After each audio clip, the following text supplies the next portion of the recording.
Obviously a difficult decision tonight.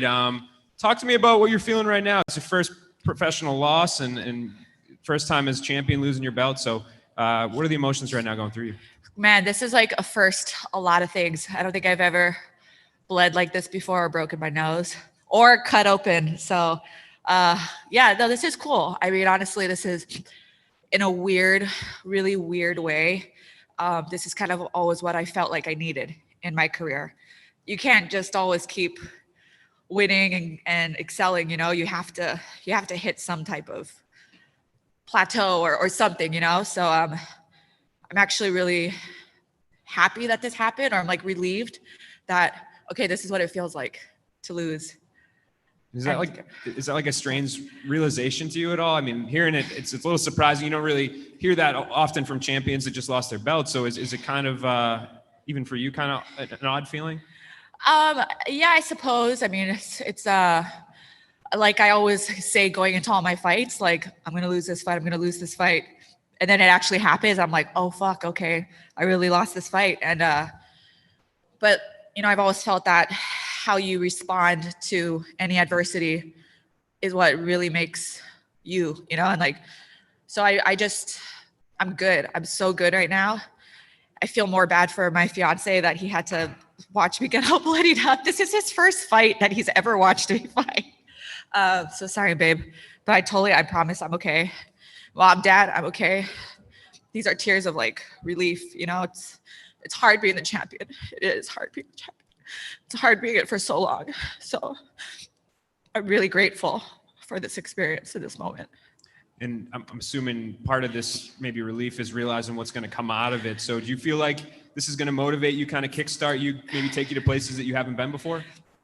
Yeah, you know, it's sometimes I feel like as champion, you kind of don't get that luxury of I guess like choosing your fights or you know, like I don't know, I guess taking like really crazy fights. Like I've always wanted to be that fighter that takes a fight on 2 weeks notice, you know? And I guess just you really do almost have some more freedom when you're not at the top. So I'm excited for this next chapter. And I was joking with my corner. I was like, yay, that means I don't have to train for 5 rounds anymore in camp. I can have a 3-round camp, you know? And then I was like, well, you know, there might be a rematch or maybe we'll do a tournament. So I guess I'm still going to have to train for 5 rounds. But yeah, it just seems like there's a little bit more flexibility when you're not the champ.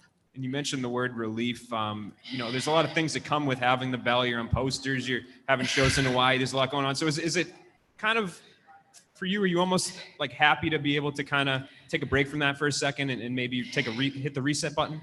Yeah. And that's not to say that, like, you know, I think even if I'm not the champ, I'm still going to be headlining a show in Hawaii. Like I can't not, you know, fight on the Hawaii card. So it's okay. I know that Hawaii's going back. And I was telling like the production team, I was like, you guys, I promise I'm going to try win the belt back just so we could go to Hawaii. I'm doing it for you guys.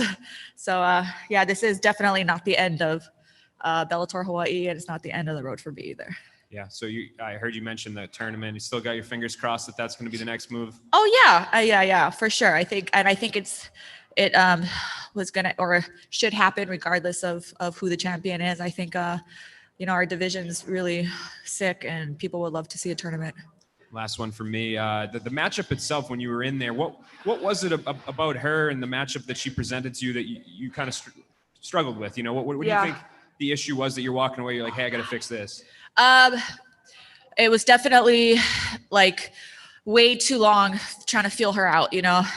In between rounds, I'm talking about corner, I'm like, like she doesn't hit that hard, or like, oh, she wasn't that strong on the ground. But it's like, it still took me too long. You can't spend an entire round trying to figure that out, you know.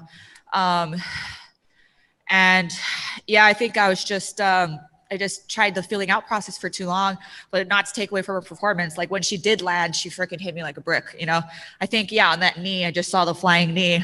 It didn't even register that it hit until I walked to the corner and I just felt my nose pour. And I was like, oh shit, like she really hit me on that one. She landed that. So yeah, just too much feeling out. And, but she was prepared. Don't get me wrong. She was very, very prepared. Actually, one more. Think it's broken, your nose? Oh yeah, it's totally broken. And I'm like, I would always joke too that I didn't think I was anatomically able to break my nose because I have like a flat Hawaiian nose from my mom, but that shit broke tonight. So I have to go, and they're like, you're gonna have to go get stitched up. And I'm like, but I need to play the slots. Like I'm on the 5:30 shuttle. I don't have time to go to the hospital. So I think I'm gonna get stitched up when I go back to San Diego. Thanks. All right, we'll take a few more questions here. Jay Anderson. Hey, Lima, thanks very much. I appreciate you taking the time tonight. I'm just wondering, heading into the 5th round, what your thoughts were and what your corner said to you going into that final frame. Honestly, I knew I was losing the fight going to the 5th round, and I knew she knew that. So I knew that, they were gonna really, my only chance was trying to take her down like I did in the 4th. So I knew that they were just gonna be prepared for it. Like watch out for her desperation takedowns, But yeah, I knew I was losing it going into the 5th round. And you do sound almost relieved to have some of the pressure of being champ off you. And I know you mentioned the tournament as a possibility, but would you want some time off now? Like what's kind of the plan moving forward in your mind? Yeah, I think I'm gonna take a little break. Yeah, I'm just laughing. This is an inside joke with my team, but yeah, I'm gonna take a break. But I do like that. Well, it's interesting because as champ, I really liked that twice a year schedule that I had. It gave me time to put in a solid camp and do my other stuff that I do in the outside of the cage, like my charity and everything.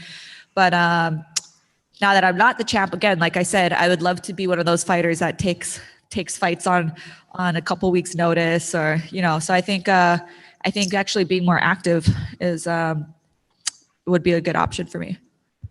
Keith. Hey, Ilima, it's Keith Shillen from Sherdog. Good to talk with you again.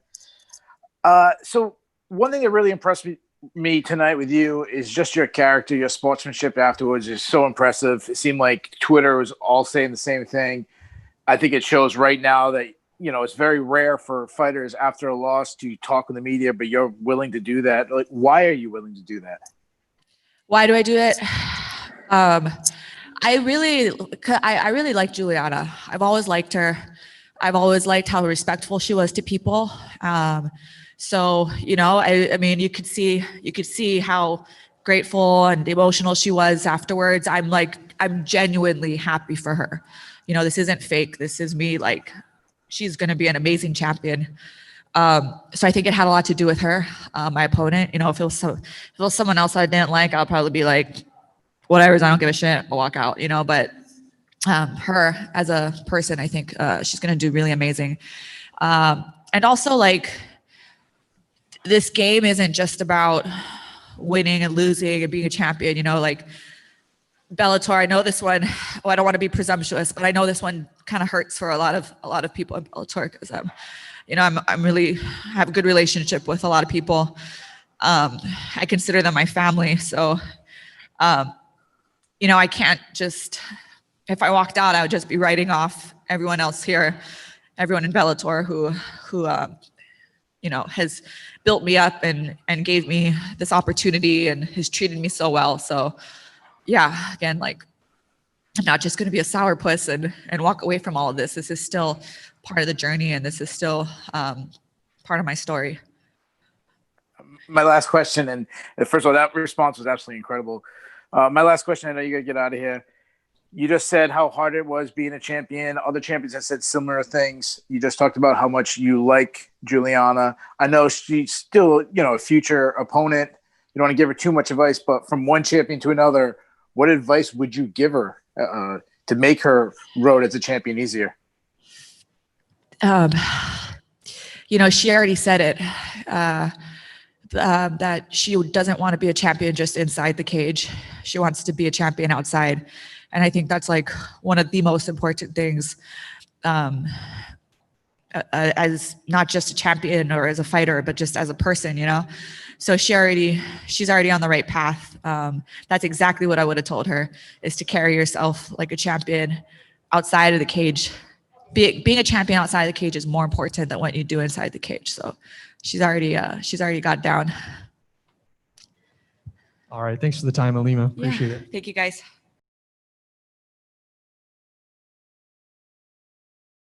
Next up, we have Juliana.